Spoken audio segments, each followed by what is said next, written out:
All right, so I am here today and I am going to interview Miss Peggy Claude. And everybody knows Miss Peggy, so I'll probably cut that part out, Miss Peggy. But, uh, so how did you get to Clarksville Highway? Joe and I were friends with some of the couples that started it. They were going to Bethel Church of Christ, the Atkins, and I guess they had started, maybe it'd been going a month when we moved over to Clarksville Highway from Bethel. And after we were there, maybe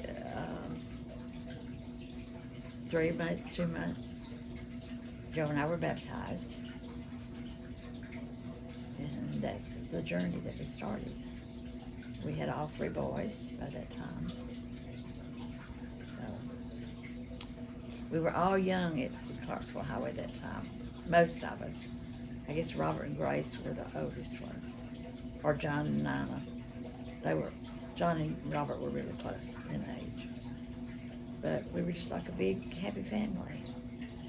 Someone was at our house or we were at their house. Now that's interesting because I never realized that you and Mr. Joe were baptized after you came to Clarksville Highway. I thought you were. Part of the organizers. No, I knew you weren't on those first original documents. Yeah. But I thought y'all were at Bethel. Yeah. And I was just always under the impression that y'all had already been baptized, were already believers, and just were active over at Bethel and just kind of went from Bethel to Clarksville Highway because you had some friends over there. No, he was his parents were Church of Christ, and he was raised in the Church of Christ. I was raised in the Primitive Baptist Church. Really? Yes, when I told Mom that Joe was Church of Christ, because I thought there was back in those days, members of the Church of Christ were bad about saying if you're not a member, so I had a little stigma of don't push too fast. But my mama said, Peggy, there's very little difference in the churches. Said, neither one of us have music. Said, we don't have Sunday school, but we should, I feel like. So she was happy and continued. And Joe and I started going to Bethel. We'd gone to the Primitive Baptist a few times. We'd gone to the Church of Christ. More to the Church of Christ than that. So we were sitting, we built a new house in Georgia. And we're sitting out in the yard together watching the kids play. And I said, honey, there's just one thing missing in our life. He said, yeah. And we need to do it. So we were baptized that Sunday. Didn't have a baptistry. We had to go down to, I believe we went to Sycamore Chapel and was baptized. James and Pip Ellis were baptized that Sunday. And, Really? yeah. The same Sunday? The same Sunday. And we become very, very close friends. She didn't drive, I did. So we kind of did I did all the running around and she kept Reggie when I needed her to. And, Travis ran through the storm door and I had to go with him. So Pip, James then came and got Reggie. They went to Meemaw's, the lady next door. And Gene and Ken Kendall came and got Dwayne. And he stayed with them and I stayed with Travis until he could leave the hospital. But that was, if you needed something, we were there for each other. This probably doesn't. Unique church. This probably doesn't need to go on the video, but I've seen some pictures of some parties at Robert and Grace's house. So was that a pretty common event? Oh yeah, we was getting together at Robert Grace's. Was getting together at my house. Was getting together at James and Olean's or Carl and Gloria's. The first night we visited Clarksville Highway, did not know Carl and Gloria, and they asked us to go home with them and have a snack. I told her she taught me a very good lesson that night. We went in and moved diapers and closed to sit down, and went in the bathroom, and then she had diapers hanging in the bathroom. But we just had the best time. And Dwayne and Carla went off in the bedroom and talked and played, and they just bonded really, and they're still close with each other. But it was just a big family. That's If what my house wasn't clean like I wanted it when they got there, that's okay.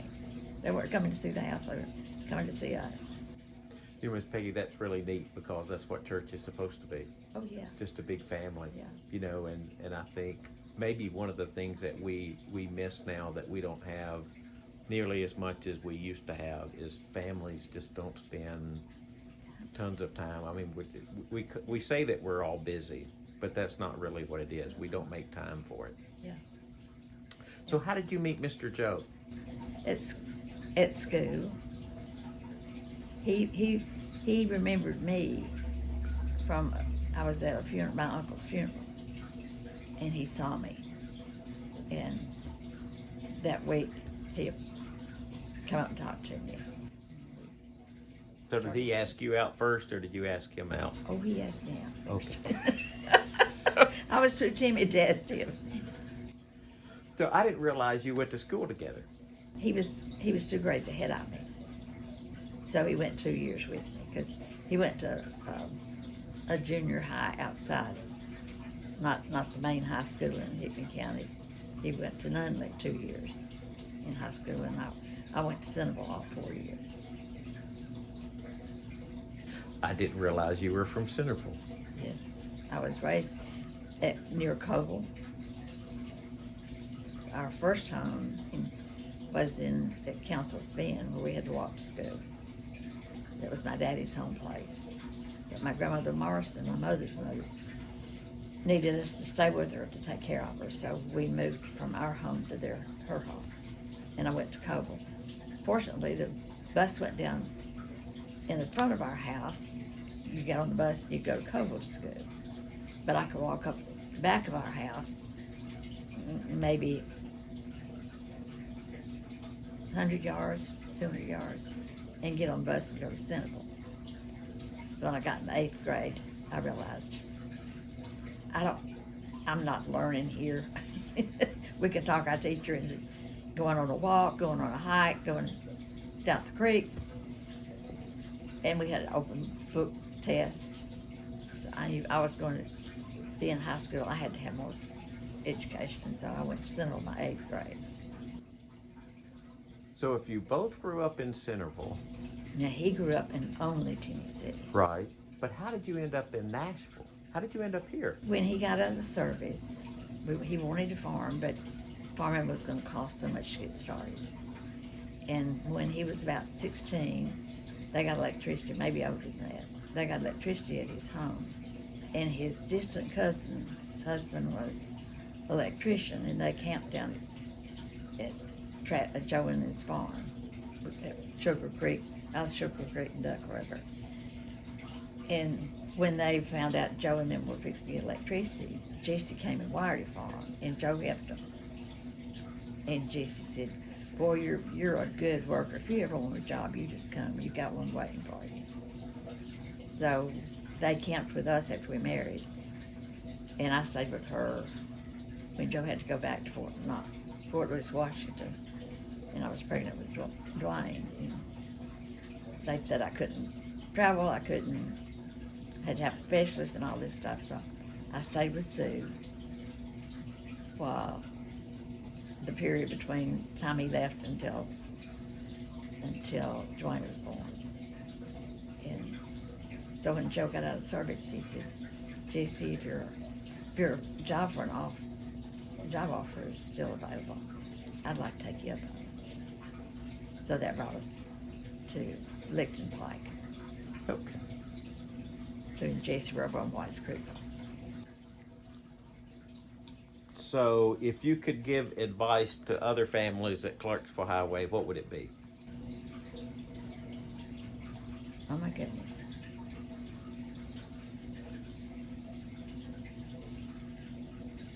You've got to raise your family by example, not by talk. You got to talk. You got to communicate with each other. But God's got to be first in your life,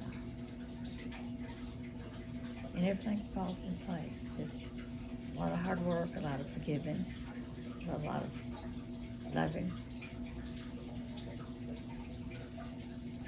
Just got to try to understand the other side when it's difficult. Good advice. Good advice. So, what's your favorite scripture? Oh, I fall back on the 23rd Psalm. Yeah. The Lord is my shepherd. Any particular reason? I guess when my brother-in-law died, there was a friend of theirs that was with him in service, came in. And the night that he actually died, Bill Wolf, who was a Church of Christ minister, missionary, was there. And we went to the chapel. And he went over the 23rd Psalm. And he did it like, the Lord is our shepherd. He's watching after us. He's caring for us. And he leads us, when we're in difficulty, he leads us to a peaceful place and gives us peace. And he just went through the whole chapter and brought it to mean so much. So when I say it, Lord, you are my shepherd. I will not want, because you're going to be with me. And that's just been a comfort to me. That's good. That's good. So, what do you think other people at Clarksville Highway should know about you? That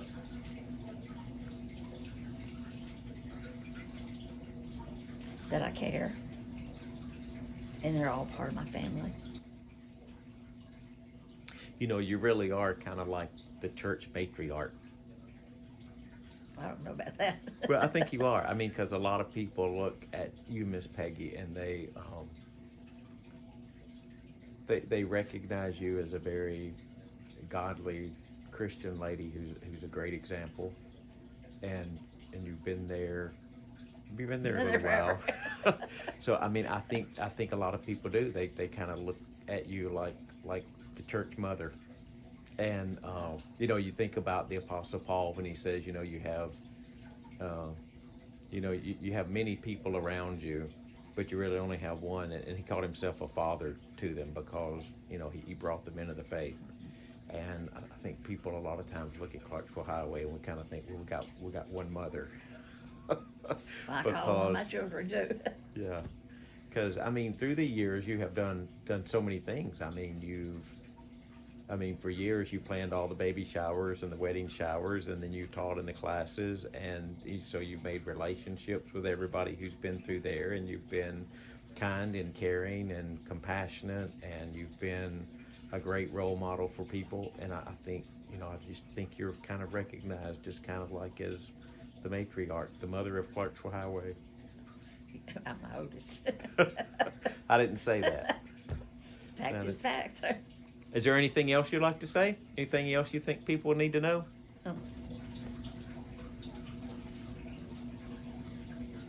Nothing other than I hope and I pray that Clarksville Highway will always be a family.